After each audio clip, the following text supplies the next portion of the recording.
आंबोरा परिसरातील जमलेल्या माझ्या तमाम मराठा बांधवांना माझा मानाचा जय शिवाय.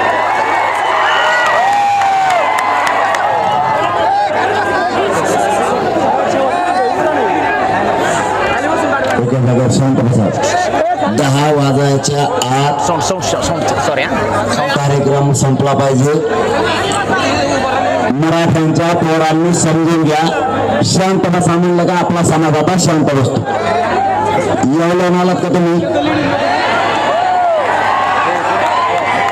वचवच करायची सवय त्याला एकट्याला आहे. त्यामुळे सगळे शांत राहा. आपल्याला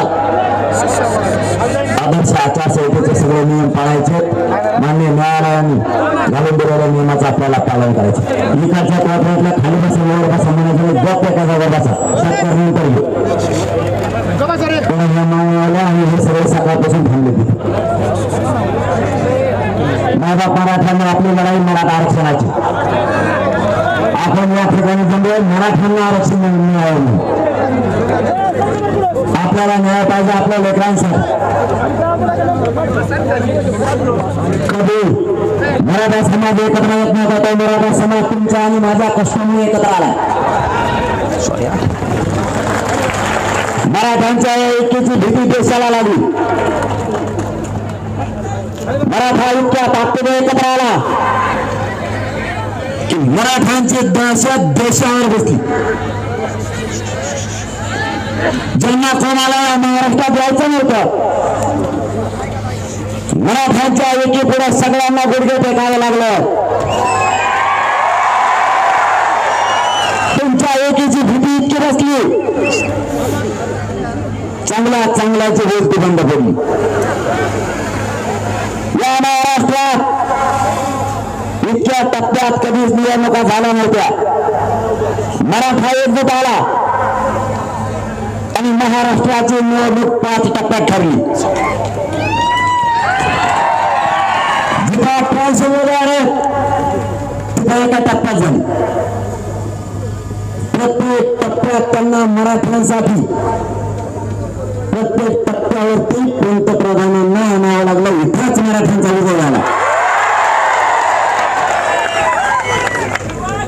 मराठा समाज कधीच भाजपाच्या विरोधात नव्हता. तुम्ही आमच्या बहिणीचे डोके फोडले. तुम्ही आमच्या गोरगरीब करोडो लाखो मराठ्यांच्या लेकरावरती केसेस केल्या आणि मराठा वादळासारखा एकत्र झाला. कधीच स्वतःचा चिन्ह सोडून मोदी साहेबांना दुसऱ्या चिन्हाचा प्रचार करावा लागला नव्हता. महाराष्ट्रातल्या काही भाजपाच्या 4-5 नेत्यांमुळे मोदी साहेबांवर तितकी वाईट वेळ आली.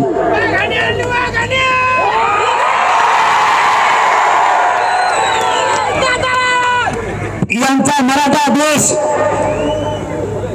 आणि याचा परिणाम मोदी साहेबांना भोगावा लागला. आताची मोदी साहेबांची परिस्थिती इतकी वाईट आहे.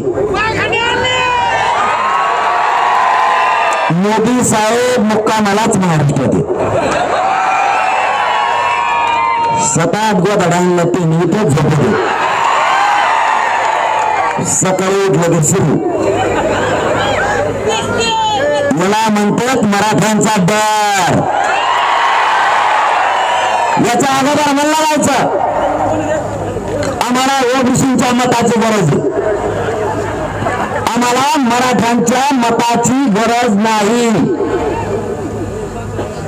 जेव्हा मराठा युद्ध झाला आता म्हणतो महाराष्ट्रातलं पान सुद्धा मराठाशिवाय हलू शकत नाही. आता कसे ठेपा लागली. आता कसे ठेपा लागली. मी तुमच्याकडे काय आला माहिती तुम्हाला. मी कोणाला फोन करून सांगितलं कोणाला पाडा म्हणून, कोणाला निवडून आणा म्हणलं काय. पण ह्या बारीनं असं पाडा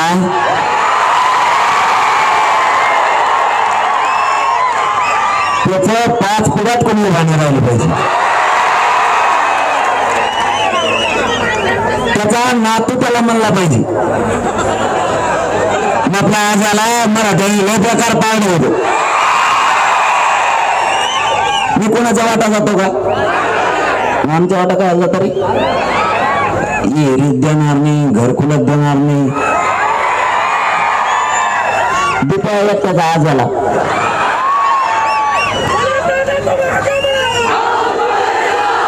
तुमच्या काय बापाची जागीर आहे का ती? केंद्राची राज्याची सुविधा आहे. धमक्या देऊ नका. चांगला चांगल्याचा पाणीपत केला तुमचा कार्यक्रमच लावून जर माझ्या गोरगरीब मराठा त्रास दिला तर या आमदाराला, खासदाराला आणि मंत्र्याला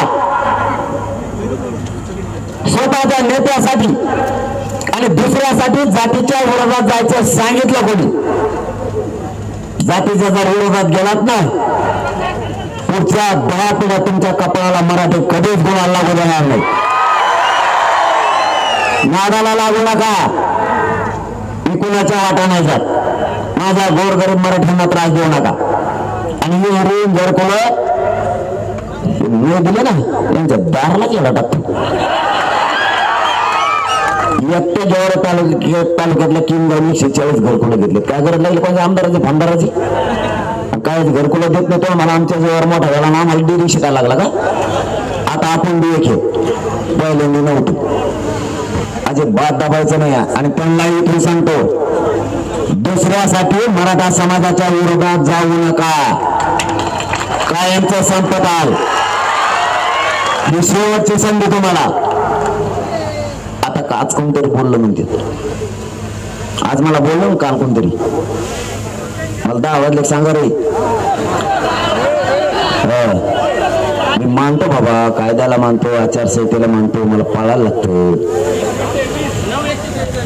कोल्हापूरचा चंद्रकांत दादा पाटील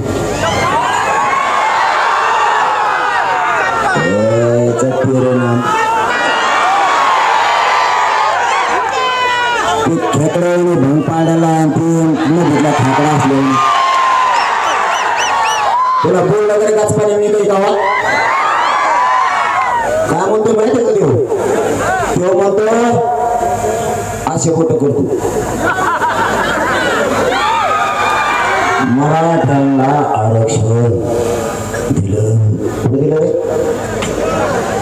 कुठे दिलं म्हणतोय काय? मनोज जरांगेला स्वतःला एकट्याला प्रमाणपत्र पाहिजे का? मला तो का डोकं सोड का तू काय अमेरिका राहायला गेलता? मी काय म्हणलं मला प्रमाणपत्र पाहिजे या काय मराठी सांगा बरं. मला म्हणतो त्याला मागितली. नंतर त्याची भाषा बदलली, मराठवाड्याला पाहिजे म्हणला.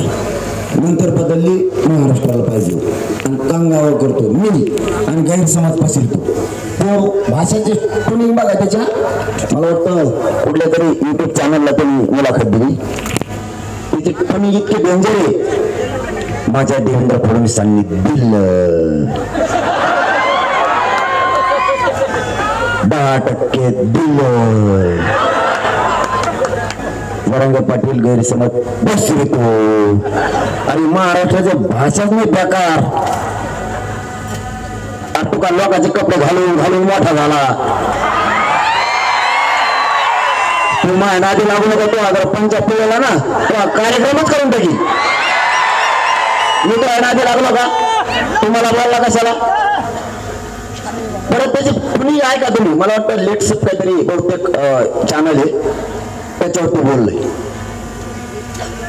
बोलतो मी इतकं भंगार आवाज आहे. कोणच्या काही लोकांनी ते तुम्हीच म्हणा कोणचे लोक आहेत ती कसला आवाज आहे त्याचा. मी नाही म्हणलं बरं का? आयला तुम्ही काही म्हणता. मी म्हणलं नाही म्हणणार की मी त्याच्या इतका खालच्या दर्जाचा नाही. इतका मूर्ख आहे ते काय म्हणतोय पुन्हा ओबीसीतून आरक्षण देता येत नसतं मग कशातून देतो? अरे बाबा तुम्ही एवढे नेते तुम्हाला लाजा तरी पाहिजेत. मराठ्यांच्या मतावर तो चंद्रकांत पाटील मोठा झाला ते तेरे नाम आणि आम्हाला घेण्याला शिकायला लागला. तुम्ही माझ्या विरोधात बोलता करून तुला आमदार केला दाखवतो कसा आता तू कसा निवडून येतो. मराठ्याच्या जीवावर मोठा होतो ना मला सांगतो. त्याच्यातली त्याच्यात इतके भांबवून गेले तुमच्या इथे पुढं, त्यांना काही सुचार. मोदी साहेबाला पटका कसा घातला माहिती तुम्हाला? उलटा शेपूट कुठे गेलं त्याच ते मागे गेलं, फटकून बदले. आले काय रे चर्चेले टकेश लांब घेतली. इतके भांबावून गेलेत. एवढा मोठा उच्च दर्जाचा माणूस आहे, शेवटी पंतप्रधान आहे, त्यांच्यावर टीका करायची नसती. तुम्हाला पटका सुद्धा घालत कळा ना त्यांना, इतके भांबावून गेले. बरं तुम्ही एवढ्या मोठ्या दर्जाचे मराठ्यांनी त्यांना गेल्या वेळेस भरपूर खासदार मिळून दिले. ते काय म्हणलं माहिती आहे का? पिछल्या दारातून येते असेल, तिसऱ्या दारातून आलो का आपण? अरे दाडा दाडा छाताडावर पाय देऊन आलो सगळ्याच्या. मग जेवण वर देतच ना मला ओबीसी आरक्षण. अरे घेतलं आरक्षण, घेतलं आणि ओबीसीतच घेतलं, आणि राहिलेला सुद्धा ओबीसीतूनच देणार. कोणाकोणाला आडवायचं दिया म्हणा.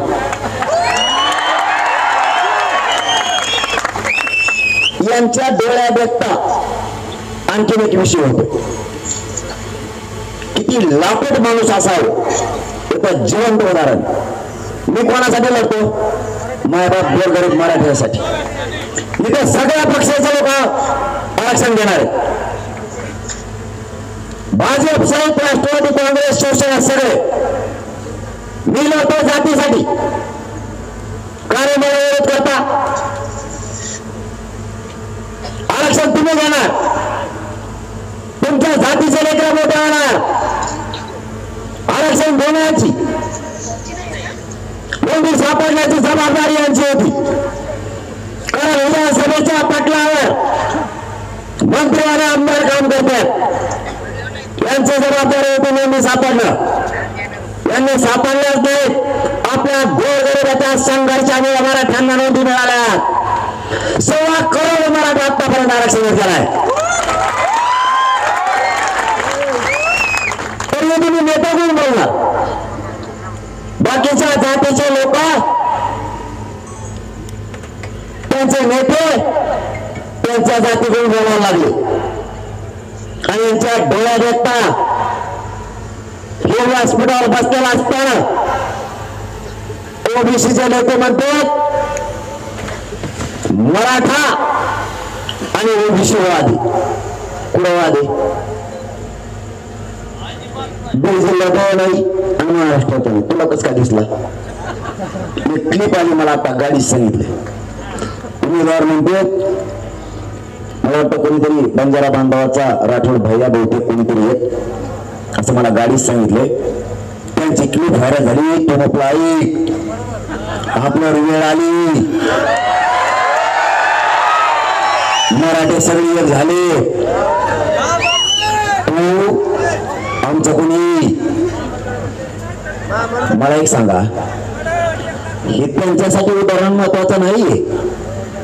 त्यांच्या संग बसणाऱ्या मराठ्यांच्या नेत्यांना लाजा वाटला पाहिजे. आपल्या डोळ्यात ते मराठा आणि ओबीसी वाटे म्हणतात. मराठा एक झालाय, ओबीसीने एक व्हा. मराठ्यात आणि ओबीसीत वाटे. हे मराठ्यांच्या नेत्या समोर ते म्हणायला लागले. मराठ्यांच्या नेत्याने म्हणायला पाहिजे आम्ही कोण आहेत? आम्ही मराठा आहेत, आम्ही तुमच्या सोबत आहेत. आमच्या मराठ्यांना तुम्ही बदनाम करतात कसे? सगळ्यांनी व्यासपीठाने खाली उतरायला पाहिजे मराठ्यांचे जात बदनाम होत असतात.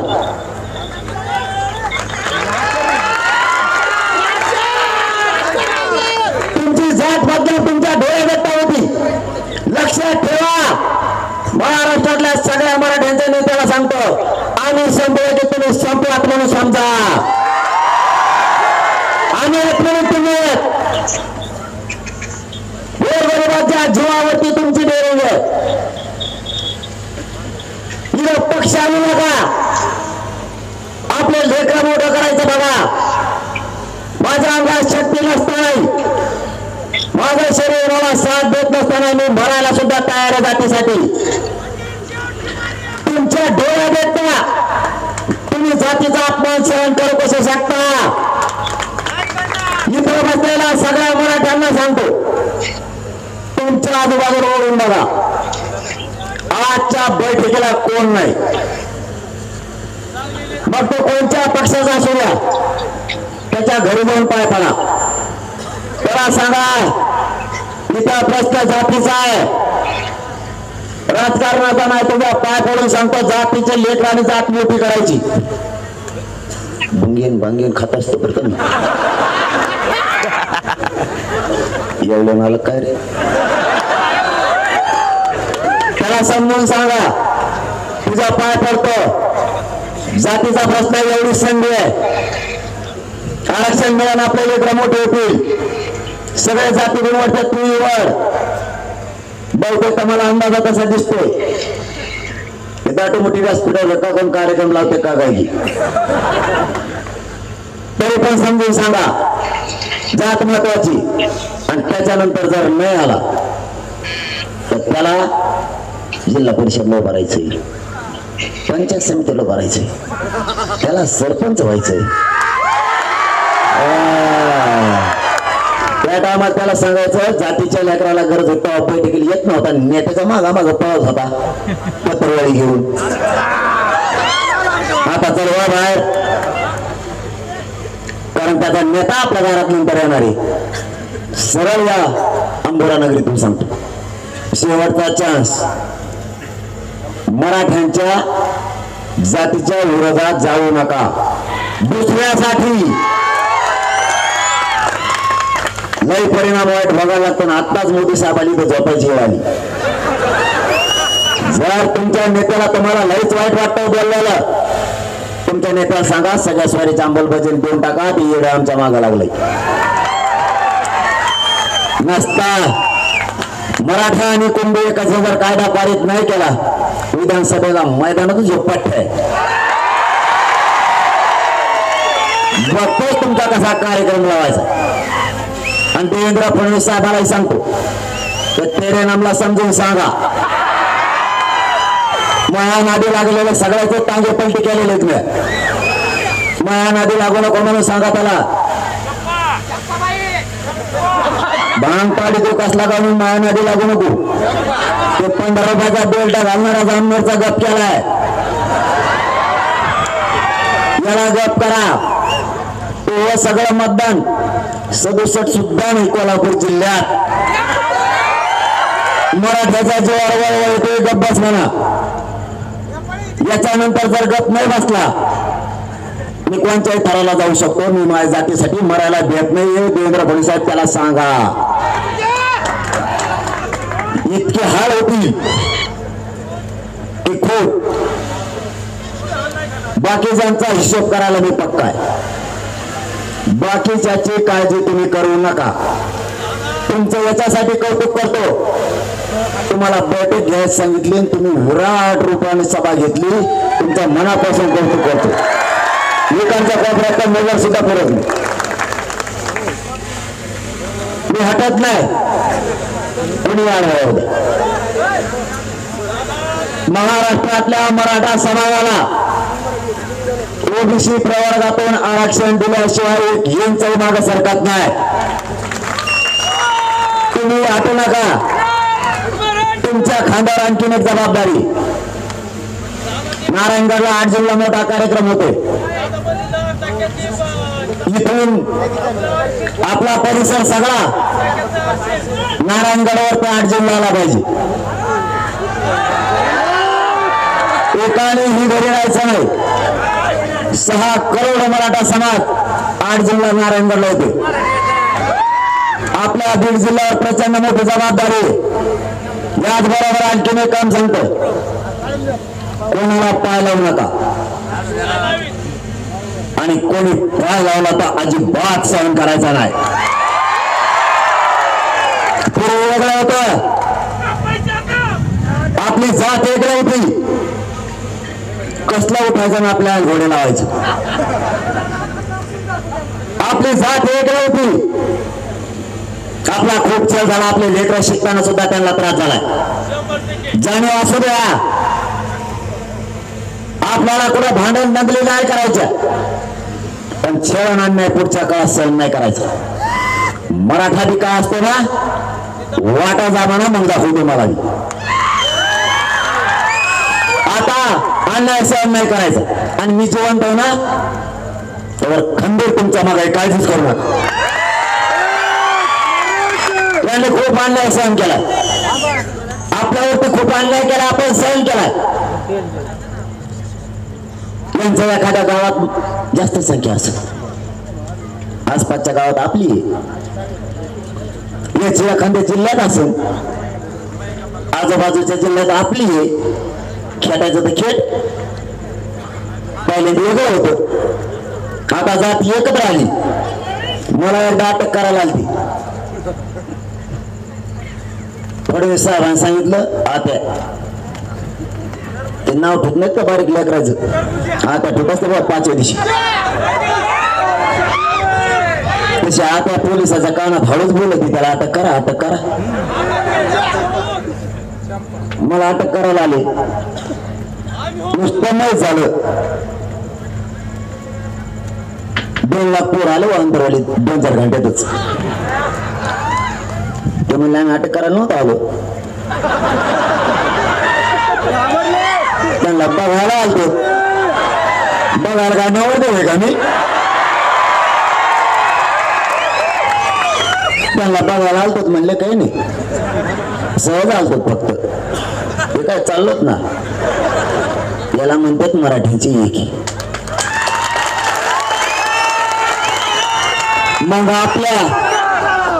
मग आपल्या फडणवीस सरांनी दुसरा डाव रचला मायावर, यासाठी नेमली.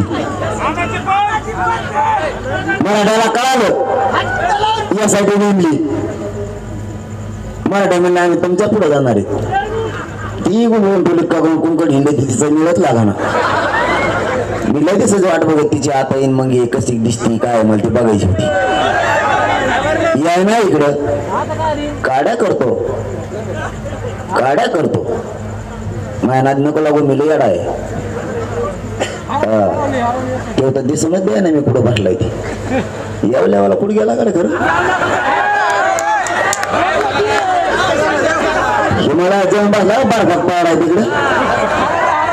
कसा बॉम्बला होता मराठ्यांना, तू चष्मा असा धरायचा, चष्मा असा करायचा. मराठ्यांना ऑफिसात येऊ नाही देणार. आल्यावर म्हणतो अरे आले आले आले आले. आता कसं काय आले तुम्हाला सांगू, कुणी पण येऊ दे, तुमच्या लेकराला आरक्षण दिल्याशिवाय म्हणून जरा हटतच नाही. तुम्ही काळजीच करू नका. कोणी येऊ दे. यांनी टोळ निर्माण केलं होतं माझ्या विरोधात. टोळीचा मुकादम येवल्यावाला मराठ्यांना आरक्षण न मिळू देण्यासाठी. त्याचे सगळे कोयतेच पळून गेले, मुकादम एकटच राहिले. तुम्हाला मी बी चालू घरी पडक नाही आता गप. माया नादी लागू नका. तुम्हाला प्रामाणिकपणे सांगतो, माझं आरक्षण आहे माझ्या गोरगरिबांच्या लेकरांच्या, ती लढाई मी लढतो. मला राजकारणाचं देणं घेणं नाही, मला करायचं पण नाही, मी करणार पण नाही. माझी सगळ्या शहरांची गोरगरिबांची अंमलबजावणी द्या आणि मराठा आणि कुणबी एकच ह्या कायदा द्या. मला राजकारणात जायचं नाही, माझ्या समाजाला राजकारण नाही करायचं. पण आमच्या लेकरांना मोठं केल्याशिवाय मी हटत नाही म्हणजे नाही. मला डॉक्टरने सांगितलं 6 महिने आराम करा. माय बापा जाता जाता तुम्हाला एक विनंती करून सांगतो, या उपोषणामुळे माझं शरीर मला साथ नाही देत. मी असं नसन मला माहित नाही. तुमच्या माझी जात लय दिवसानं एकत्र झाली, तिला फुटून देऊ नका. आता माझी जात लय दशकानंतर एकत्र झाली, माझ्या जातीच्या लेकराचे काम व्हायला लागले. या पाठीमागच्या आठवड्यात 27 PSI फक्त आरक्षणावर मराठीचे झाले. 2 उपजिल्हाधिकारी झालेत, 2 मुली उपजिल्हाधिकारी झाल्या, 2 मुलं झालेत. 1 ते 2 वर्षात टक्का बघा देशात आणि राज्यात मराठ्यांचा नोकरीतला प्रचंड वाढलेला असणार आहे. आपल्या लेकराला आयुष्याचं आरक्षण द्या आणि सगळे व्यसनापासून लांब जा, दारू पिऊ नका. देशात प्रगत जात म्हणून फक्त नंबर 1 ला मराठ्यांचीच असणार आहे. माझी एवढीच तुम्हाला हात जोडून विनंती. माझी पळताळ समजून घ्या. माझ्यावरती प्रचंड संकट आले तरी मी संकट झेलले. माझ्यावरती आता शेवटचा डाव टाकलाय. माझे परदेशातून सरकारने संगणक आणले. माझे खोटे व्हिडिओ बनायचे, खोटे व्हिडिओ, आणि मला बदनाम करायचे. मला माझ्या मायबाप समाजापासून तोडायचा डाव सरकारनं आखला. या राज्यात एकाही आई बहिणीचे माझ्या विरोधात तक्रार नाहीये. इतक्या नीच वृत्तीचे सरकार असू शकतं. देवेंद्र फडणवीसांना शरण वाटायला पाहिजे होती. मला त्रास झाला असं त्यांनी म्हणायला पाहिजे होतं. सरकार माझं, मला त्रास झाला, पण छाती ठोकून सांगतो माझ्या राज्यात इमानदार पोरगाई किती आंदोलन उभा करताय. त्यांना स्वाभिमान वाटायला पाहिजे होता. असले नीच चाळे करायला नाही पाहिजे, कारण मला समाजापासून तोडायचा प्रयत्न आहे. तुम्ही काहीही करा, मी समाजापासून तुटत नाही. समाजाला आरक्षण दिल्याशिवाय हटात सुद्धा नाही. या 8 दिवसात मला दुसरी गोष्ट ऐकायला आली. त्यांच्या जवळचे लोक सांगतात मला, मी आता असं ऐकत नाही. मग एकच पर्याय, प्रत्येक माणसाचा जीव स्वतःच्या लेकरात असतो. लेकराचा विषय आला, किती वाजले रे, लेकरात जीव असतो. माझ्या घरावर हल्ला करायचा त्यांना, आणि ज्यावेळेस लेकराचा विषय येतो त्यावेळेस किती पाषाण काळजाचा माणूस असला तरी मग घसरत. मी माझ्या बायकोला पाठीमागच्या 15 दिवसात हॉस्पिटलला बोलून घेतलं. मी त्यावेळेस हॉस्पिटलला होतो. तिला सांगितलं आता तुमच्यावर बंद भेटली, तुम्हाला सुद्धा आता डावावर लागलाय. मी तर माझं जीवन डावावर लावलंयच, पण तुझं असं लेकरांचं आणि माझ्या मायबापाचं सुद्धा आता डावावर लागले. तुम्हाला खेळता आलं तर खेळा, मरण आलं तर समाजासाठी पत्करा. मी मागा नाही सरकू शकत. तुम्हालाही माझा शब्द, मला जेलला टाकू द्या, नाहीतर हल्ला होऊ द्या. माझं कुटुंब बाजूला सारलंय. मी 8 महिने झाले मुंबईला शिवलं नाही. तुम्हाला मायबाप मागलाय. तुमच्याशी गद्दारी करणारी पैदास माझी नाहीये. मी जेलला जाईल, मरण सोडेल तिथं, पण तुमच्याशी मरेपर्यंत गद्दारी नाही करणारे शब्द आहे माझा तुम्हाला. फक्त सगळ्या पक्षातल्या मराठ्यांनी जातीच्या बाजूने राहा. मी जातीसाठी लढतोय, जातीचे लेकर मोठे व्हावेत म्हणून लढतोय. या माझ्या गोरगरीब लेकरांच्या अंगावर तुम्हाला वरती बघायची. माझ्या समाजाचे लेकर IPS दर्जाचे अधिकारी झाले पाहिजे, IAS दर्जाचे अधिकारी झाले पाहिजेत म्हणून मी जीवाची बाजी लावली. डॉक्टरांनी मला सांगितलं 6 महिने आराम कर. आमरण उपोषण शब्द तोंडावर सुद्धा आणू नकोस. जर आता उपोषणाला बसलात तर मरू शकतो एका दिवसात. तरी मी 4 जूनला या मराठ्यांसाठी आमरण उपोषण पुकारलंय. 1 मेला तरी चालेल, पण करोड लेकर माझे सुखी झाले पाहिजेत. मी मरायला नाही देत. तुम्हाला माझी जाताना विनंती आहे, सगळ्या पक्षातले मराठे जातीच्या बाजूने उभे राहा. एवढी संधी आपली जात आणि लेकरं मोठे करायची. नेत्यासाठी जातीचा द्वेष करू नका. आम्ही मागचं सगळं विसरून जाऊ. तुम्ही इथून पुढे जातीच्या बाजूने उभा राहा. जातीचे लेकरं मोठं करायची संधी ती पार पाडा. आता शेवटची पुन्हा एकदा विनंती, मी तुमच्यात आसन नसन मला नाही माहित. माझं शरीर मला आता उपोषणामुळे नाही साथ देत. शेवटी हे शरीर आहे. मी आसन नसन माहित नाही, पण आजपासून माझा समाज खूप दिवसाला एकत्र आलाय. माझी जात फुटू देऊ नका, ही तुमच्या खांद्यावरती आजपासूनच जबाबदारी. काही होतं पण माझी जात फुटू देऊ नका. आता सगळे एक जीवाने राहा. आपली जात आपल्याला सोडायची. तुम्हाला जाता जाता माझा शब्द, माझा जीव जरी गेला तरी तुमच्या लेकराच्या डोक्यावर आरक्षण देऊन गुलाल टाकल्याशिवाय एक इंच मागे सरकारणार शब्द आहे माझा तुम्हाला. किती संकट आलं तर मी खेळायला तयार आहे. हटू नका. आरक्षण विषय संपल्याच्या नंतर अनेक संकट आपल्या लेकराच्या समोर आहेत. महाराष्ट्रातल्या गोरगरीब लेकरांना मोठं करायचं, त्यांच्या अडचणी तोडायच्या. मी जिवंत तोपर्यंत खंबीर तुमच्या पाठीशी उभा आहे. मी तुमच्या पाठबळावर, तुमच्या आशीर्वादावर आणि तुमच्या जीवावरच तिथे माझी जीवाची बाजूला उलटतोय. साथ असू द्या, पाठबळ राहू द्या, आशीर्वाद ठेवा. तुमचा मुलगा म्हणून सांगतोय, चंद्र सूर्य असेपर्यंत टिकणार आरक्षण तुमच्या लेकराला दिल्याशिवाय मी हटत नाही.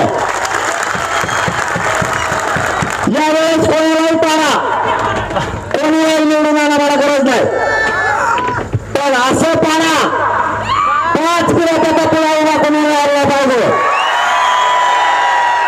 तुमच्या मताची भीती वाटली पाहिजे, तुमच्या एकीची भीती वाटली. आता 10 वाजले. आदर्श आचारसंहितेचं पालन करणे माझी जबाबदारी आणि आपण हे सगळ्यांनी करावं. न्यायालयाच्या निर्णयाचं पालन आपण केलं पाहिजे. मीही करतोय. आचारसंहितेच्या नियमाचं पालन करून मला नाईलाजाने इथं थांबावं लागतंय. आरक्षण मिळाल्याच्या नंतर विराटाचा प्रचंड, यापेक्षाही प्रचंड मोठा सभा आणि मेळावा या ठिकाणी पुन्हा आपण घेऊ. थांबतो. सगळ्यांना मानाचा शिवाय. हॅलो सर्व समाज विनंती, 2 मिनिटं आपण सगळ्यांनी खाली बसा. दादा तू मागावर राहू. मराठा कोणती मराठा. सर्वांना विनंती, आपण राष्ट्रगीत घेणार आहोत, तरी सर्वांनी आपापल्या जागेवर शांततेत उभं राहायचंय. दादांचा सत्कार नंतर होईल, अगोदर राष्ट्रगीत होईल. एक साथ सावधान, राष्ट्रगीत शुरू करेंगे. शुरू कर. जन गण मन.